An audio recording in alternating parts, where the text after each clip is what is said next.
Hawaii's famed volcanoes are the most spectacular, yet the most readily accessible in all the world, and offer a magnificent view of nature's greatest power display.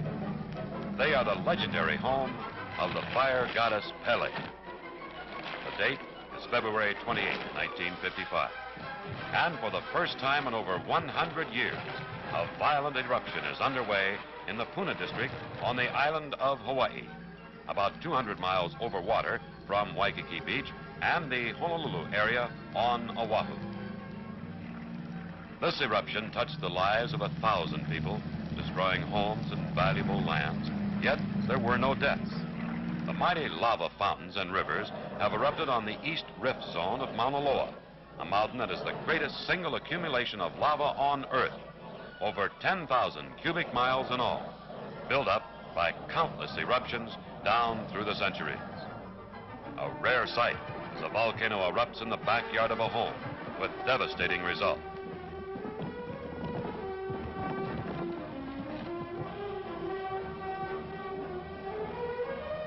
Lava boulders as large as a house are carried along in the crest of the river.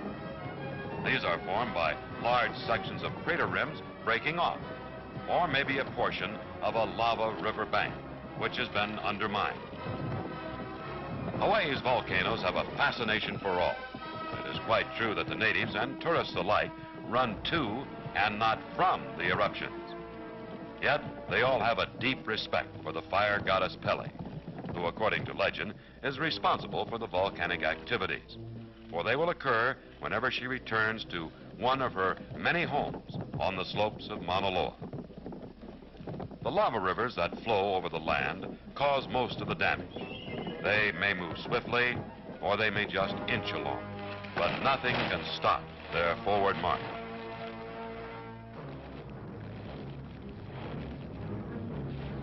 This once beautiful palm grove is doomed to a fiery death. The soft rustling of the trade winds through the palm fronds has forever been stilled by the incinerating power of the lava flow. Each tree dies with majestic grace.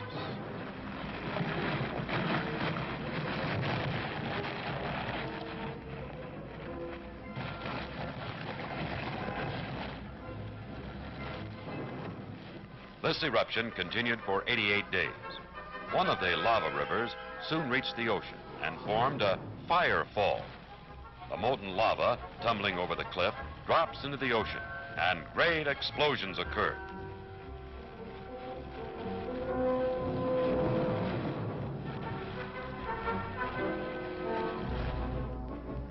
This is visual evidence of how the islands were formed, for as the lava cools, it now becomes a part of the land, slowly adding more and more shoreline.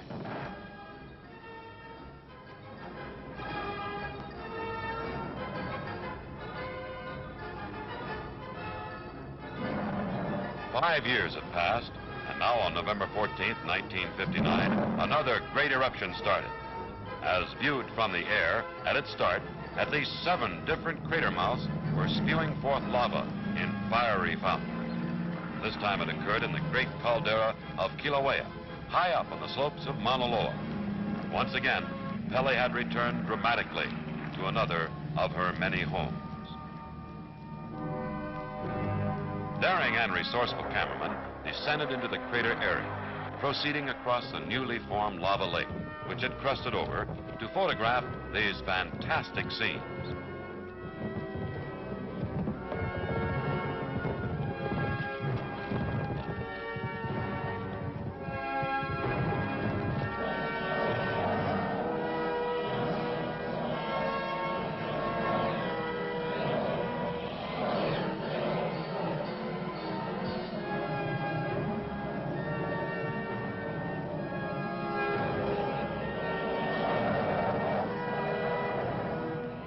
Note how this huge lava boulder has formed a perfect image of the head of Pele. She seems to speak as lava moves across the lower portion of her mouth.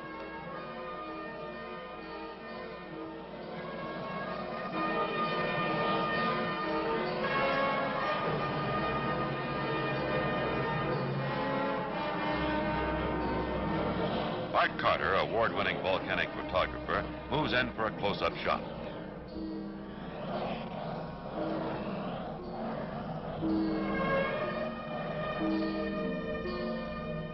Visitors at the famed Volcano House on the rim of Kilauea Crater were among the first to reach the eruption area, for Kilauea Iki was just a short distance away, and rangers of the National Park Service designated places of safety for the volcano watchers.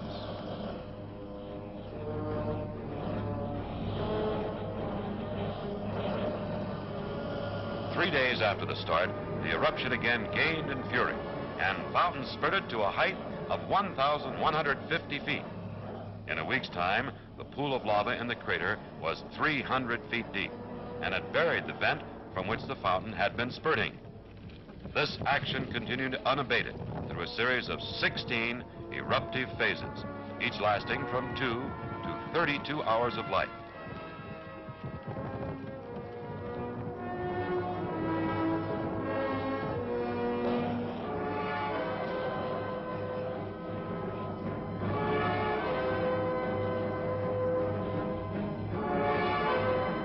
Cinders fall continually and devastate the surrounding area, and the nearby Park Road is buried under the Black Deluge.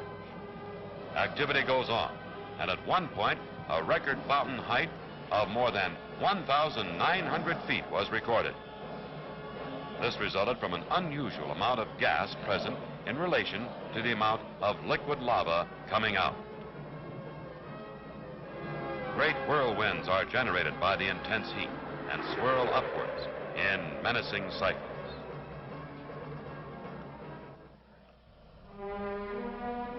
You may wonder about volcanism. How does all this happen, and why? If you will keep in mind that underneath the great caldera of Kilauea, a giant sort of plumbing system exists. Now, this pipeline, or conduit system, leads downward toward the great pools of magmatic matter that lies beneath the surface of our Earth, at depths up to 40 miles. This fluid matter is restlessly moving about in some unexplained manner, and its motion is indicated by the seismograph instruments on the surface in the Hawaiian Volcano Observatory on the crater's rim. Its presence, in increasing amounts, is measured by an elaborate system of tilt meters, also designed and installed by the observatory at strategic locations on the mountain. Now, these instruments are capable of indicating just how much the ground is tilting in one direction or another. This is of great importance, for preceding an eruption, the area swells, much like a balloon being inflated, and this produces an outward tilting and is indicative that the magma is rising and can result in an outbreak. After an eruption, the swelling stops, and the tilt becomes measurable inward.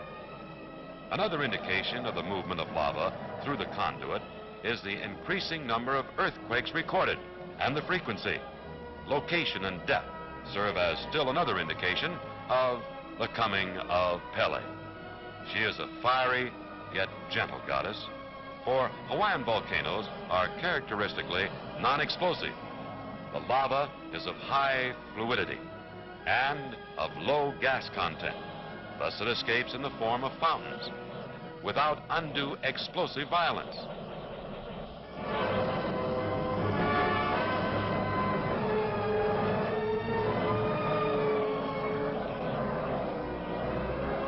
Its fluidity also results in high speeds of lava river flow, and it reaches speeds up to 35 miles an hour under certain conditions.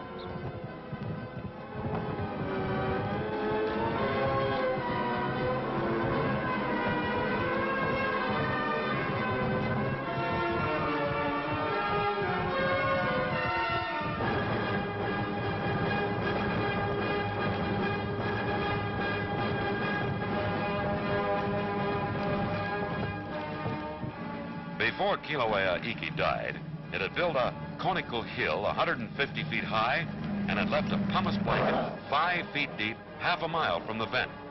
When it was all over, on December 21st, the lava pool in the new crater was 380 feet in depth and contained over 51 million cubic yards of lava. We end our trilogy of Hawaii's volcanoes with the Puna eruption on January 13, 1960. Following earthquakes, giant cracks appeared in the village of Kapoho, and residents started evacuating.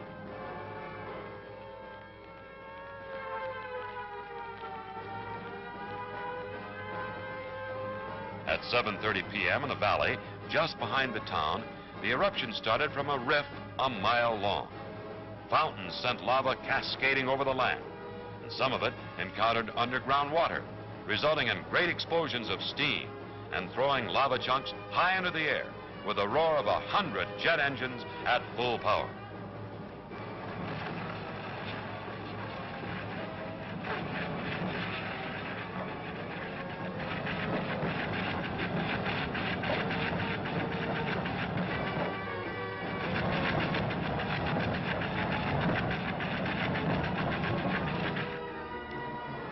The stores of the village of Kapoho were hastily abandoned as the fountains danced in the nearby valley and cinders poured over the area. The lava rivers headed down toward the ocean a short distance away. But first, they crossed the papaya groves, leveling them.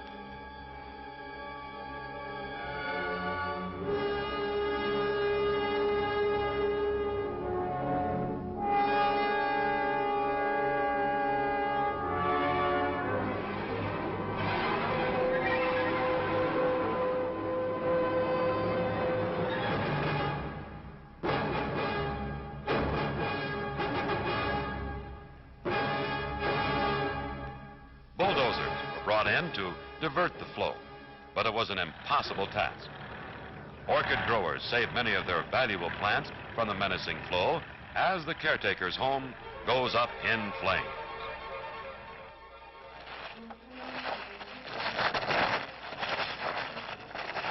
On and on it moves relentlessly, and a giant stand of palms falls victim to the searing heat.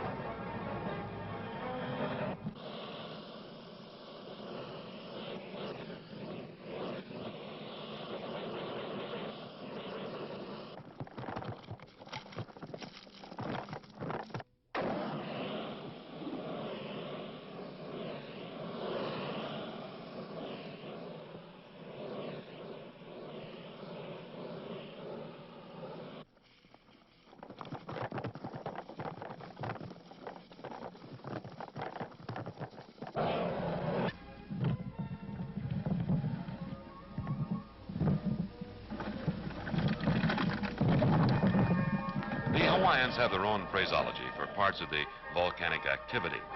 When a lava river separates into two parts and then again reunites, it leaves a piece of land, much like an island. This is called kipuka. And there are many of these on the slopes of Mauna Loa. A smooth, ropey, or billowy type of lava flow has an equally smooth-sounding name, pahoehoe. The rough, spiny, and pebbly surface of lava, which is difficult to walk on, is called a'a. While not all visitors are privileged to witness an actual eruption, there are many places where volcanic manifestations are evident. The great sulfur banks near the Volcano House can be inspected at close range. One may stumble across a real find, a piece of olivine, sort of a volcanic diamond, or maybe a lock of Pele's hair, or explore a lava tube like Thurston's, where you may walk through a lighted tunnel in which liquid lava once coursed in centuries past.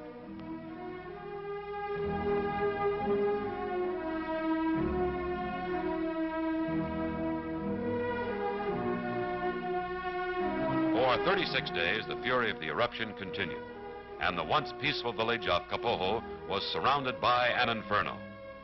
Closer and closer our cameramen worked their way, and these breathtaking scenes of the fountains and fast-flowing lava rivers are evidence of their daring. For remember that the temperature may reach 2,100 degrees Fahrenheit, and the surrounding air is superheated to an extreme degree. But once the volcano bug has bitten you, you're attracted by the magnetic presence of Pele. and you plan your approach to her fiery court with great care. Before Pele was to leave, she gave her greatest demonstration of power. Kapoho soon turned into a ghost town with only charred embers of its buildings remaining.